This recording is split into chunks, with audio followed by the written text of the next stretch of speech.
37 of Bhagavatam Purusha Shukta confirmed. Sorry, looking up my nose. Anyway. Om Namo Bhagavate Vasudevaya. Om Namo Bhagavate Vasudevaya. Om Namo Bhagavate Vasudevaya. Alright, I'll just start, yeah? While the cameraman sorting himself out. Oh, that's better, you can see me. Alright, 37. Since neither Lord Shiva nor you nor I could ascertain the limits of spiritual happiness, how can other demigods know it? And because all of us are bewildered by the illusory external energy of the Supreme Lord, we can see only this manifested cosmos according to our individual ability. Pop-up. We have many times mentioned the names of 12 selected authorities, Dasa Mahajan, of which Brahma, Narada and Lord Shiva head the list as the first, second and third in order of merit of those who know something of the Supreme Lord. Other demigods, semi-demigods, Gandharvas, Charanas, Vidyadharas, human beings or asuras, cannot possibly know fully about the potencies of the Absolute Lord, Sri Krishna. The demigods, semi-demigods, Gandharvas, etc. are all highly intelligent persons in the upper planets. The human beings are inhabitants of the intermediate planets, and the asuras are inhabitants of the lower planets. All of them have their respective conceptions and estimations of the Absolute Truth, as does the scientist or the empiric philosopher in the human society. All such living entities are creatures of the material nature, and consequently they are bewildered by the wonderful display of the three modes of material nature. Such bewilderment is mentioned in the Bhagavad Gita 7.13. Shribhe gunamaye bhave ebi sarvam idam jagat. Every entity beginning from Brahma down to the ant is individually bewildered by the three modes of material nature, namely goodness, passion and ignorance. Everyone thinks in terms of individual capacity that this universe, which is manifested before us, is all in all. And so the scientist in the human society in the 20th century calculates the beginning and end of the universe in his own way. But what can the scientist know? Even Brahma himself was once bewildered, thinking himself the only Brahma. But later on, by the grace of the Lord, he came to know that there are innumerable more powerful Brahmas as well, and far bigger universes beyond this universe, and all of these universes combined together form Ekapada Vibhuti, 1/4 of the manifestation of the Lord's creative energy. The other 3/4 of his energy is displayed in the spiritual world, and so what can the tiny scientists with their tiny brains know of the absolute personality of Godhead, Lord Krishna? The Lord says, therefore, Mohitam Nabijanati Mam Ibaya Param Avyayam. Bewildered by the modes of material nature, they cannot understand that beyond these manifestations, Jesus is the Supreme Person who is the absolute controller of everything. Brahma, Narada and Lord Shiva know about the Lord to a considerable extent, and therefore one should follow the instructions of these great personalities instead of being satisfied with a tiny brain and its playful discoveries such as spacecraft and similar products of science. As the mother is the only authority to identify the father of the child, so the Mother Vedas, presented by the recognized authority such as Brahma, Narada or Shiva, is the only authority to inform us about the absolute truth. Interesting. So, what did you get from that purport reflection? That we have to, if we've got limited or faulty, faculties or instruments, then all your conclusions will be limited and faulty, because that's what you're using. So Prabhupada here is saying, therefore the Vedas are not limited or temporary or have any faults. So that's where you would get your information from. Yeah, in line of disciplic succession. bona fide lineage. Yeah. Very nice. Text 38. Let us offer our respectful obeisances unto that Supreme Personality of Godhead, whose incarnations and activities are chanted by us for glorification, though he can hardly be fully known as he is. Purport. It is said that the transcendental name, form, quality, pastimes, paraphernalia, personality, etc. cannot possibly be perceived by the gross materialistic senses. But when the senses are purified by the process of hearing, chanting, remembering, and worshipping the lotus feet of the holy deity, etc., the Lord reveals himself proportionately to the advancement of the quality of devotional service. Yayatama prapadyante. One should not expect the Lord to be an order-supplying agent who must be present before us as soon as we desire to see him. We must be ready to undergo the prescribed devotional duties, following the path shown by the predecessors and the disciplic succession from Brahma, Narada, and similar authorities. As the senses are progressively purified by bona fide devotional service, the Lord reveals his identity according to the spiritual advancement of the devotee. But one who is not in the line of devotional service can hardly perceive him simply by calculations and philosophical speculations. Such a hard worker can present a jugglery of words before an audience, but can never know the Supreme Personality of Godhead in his personal feature. The Lord has clearly stated in the Bhagavad Gita that one can know him only by devotional service. No one can know the Lord by any puffed up material process of challenge, but the humble devotee can please the Lord by his earnest devotional activities. Thus, the Lord reveals himself proportionately before the devotee.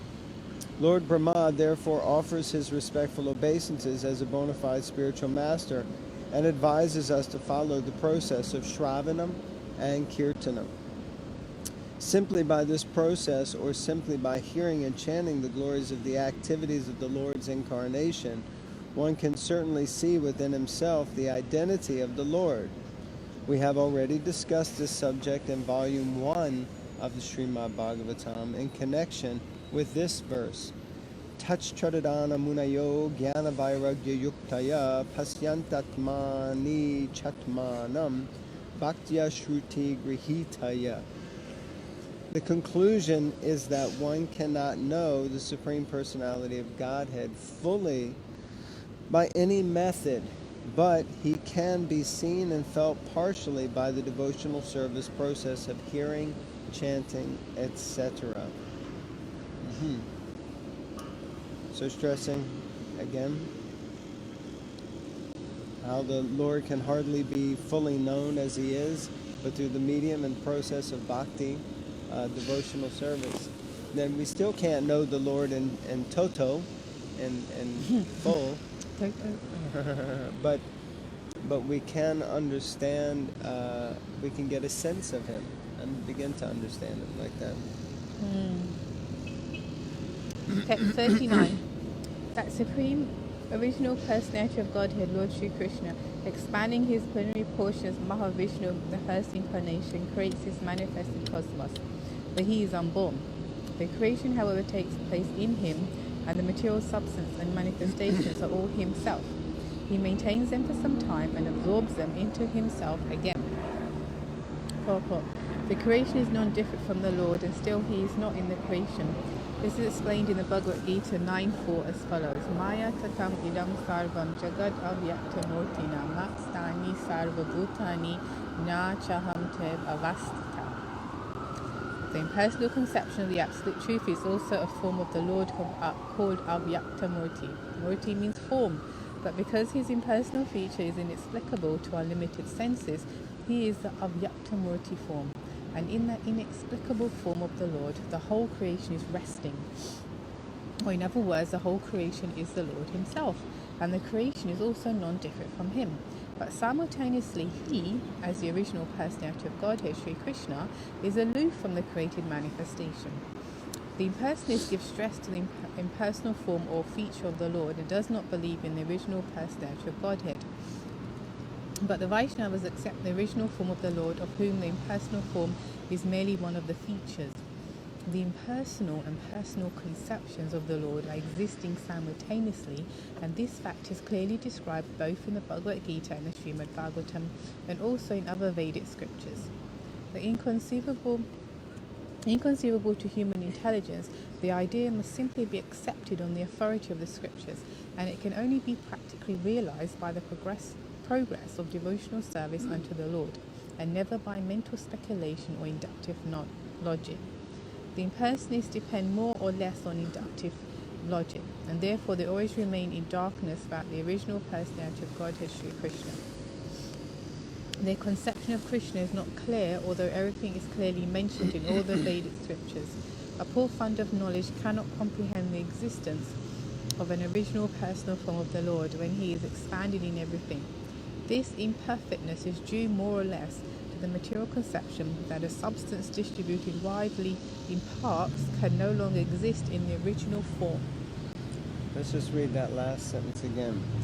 This imperfectness, which that refers to, a poor fund of knowledge cannot comprehend the existence of an original personal form of the Lord when he is expanded in everything.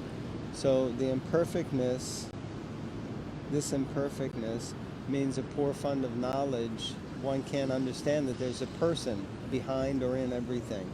So that imperfectness is due more or less to the material conception, that means the materialistic viewpoint, that a substance distributed widely in parts can no longer exist in its original form.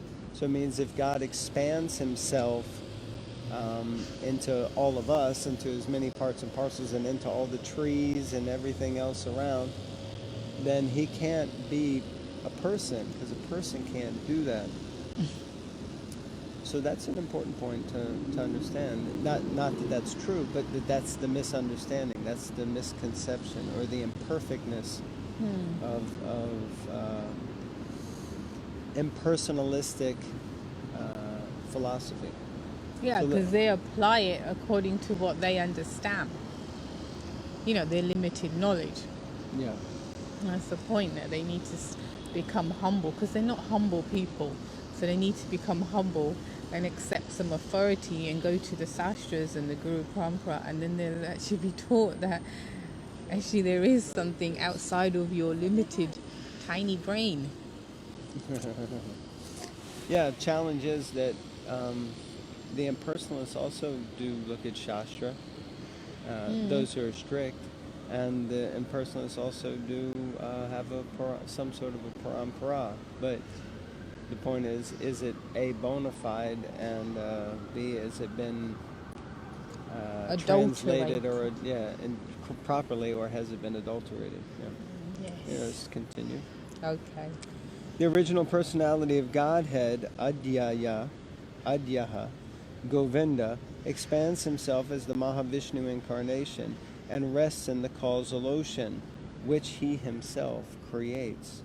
The Brahma Samhita confirms this as follows.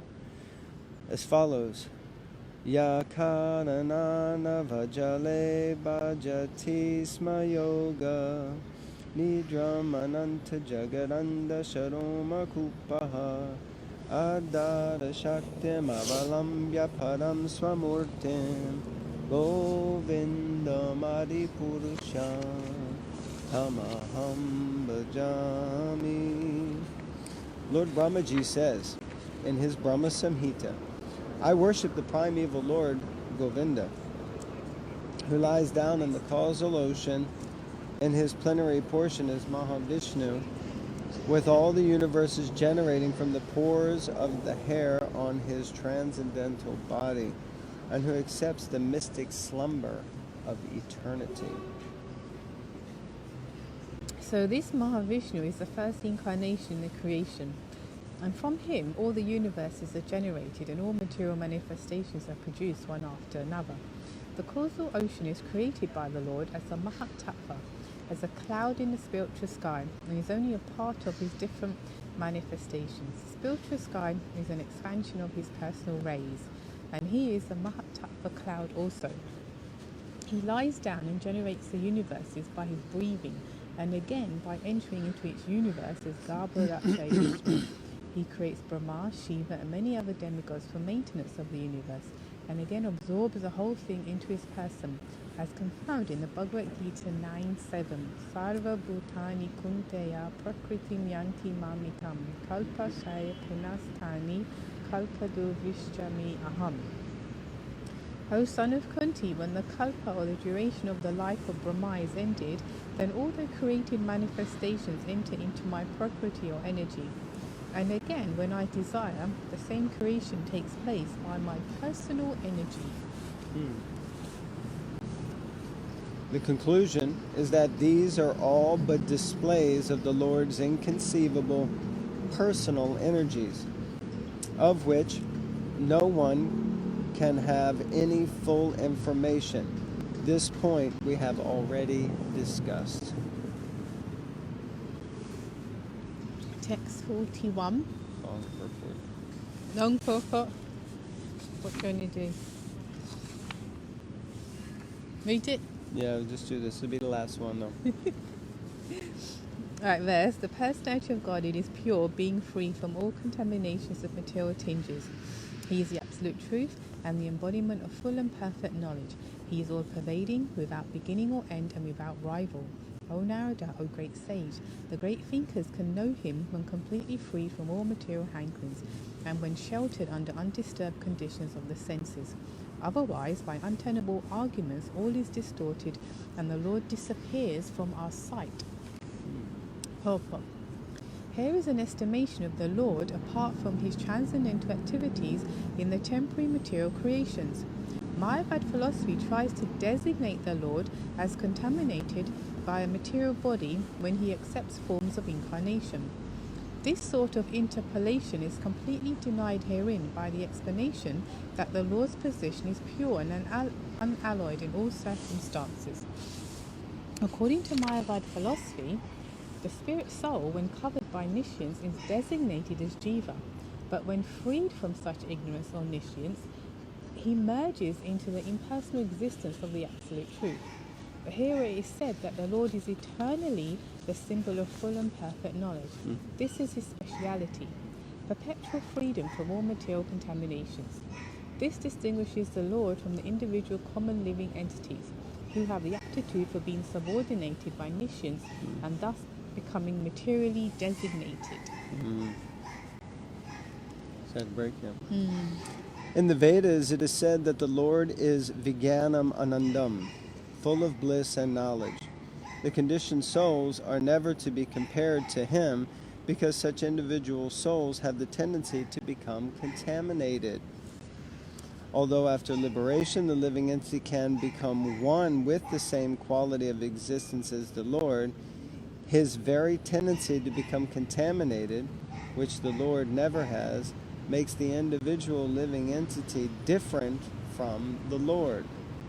In the Vedas it is said, Shuddham apapa vidam. The individual Atma becomes polluted by sin, but the Lord is never contaminated by sins. The Lord is compared to the powerful sun, which there is a bright one out here today. It's now riding on the back of Mike's bike. The sun is never contaminated by anything infectious because it is so powerful. On the contrary, infected things are sterilized by the rays of the sun. Similarly, the Lord is never contaminated by sins. On the contrary, the sinful living entities become sterilized by contact with the Lord. This means that the Lord is also all-pervading like the sun, and as such the word pratyak is used in this verse. Nothing is excluded from the expansions of the Lord's potency. The Lord is within everything, and he is all-covering also, without being disturbed by the activities of the individual souls. He is therefore infinite, and the living entities are infinitesimal. In the Vedas, it is said that only the Lord alone exists and all others' existences depend on him. He is the generating reservoir for everyone's existential capacity. He is the supreme truth of all other categorical truths. He is the source of everyone's opulence, and therefore no one can equal him in opulence. Being full of all opulences, namely wealth, fame, strength, beauty, knowledge, and renunciation, certainly he is the Supreme Person. And because he is a person, he has many personal qualities. Although he is transcendental to the material modes, we have already discussed the statement, Itam Bhuta Guna Hari. His transcendental qualities are so attractive that even the liberated souls, Atmaramas, are also attracted by them.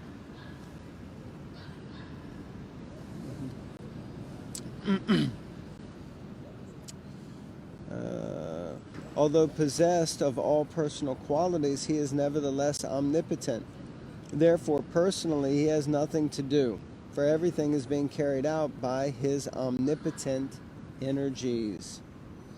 This is confirmed by the Vedic mantras Parasya Shaktir Vividaya Vishruyate Swabhavika Jnana Balakriya Cha. This suggests his specific spiritual form, which can never be experienced by the material senses. He can be seen only when the senses are purified by devotional service. Yam evaisha renute tene labhyaha.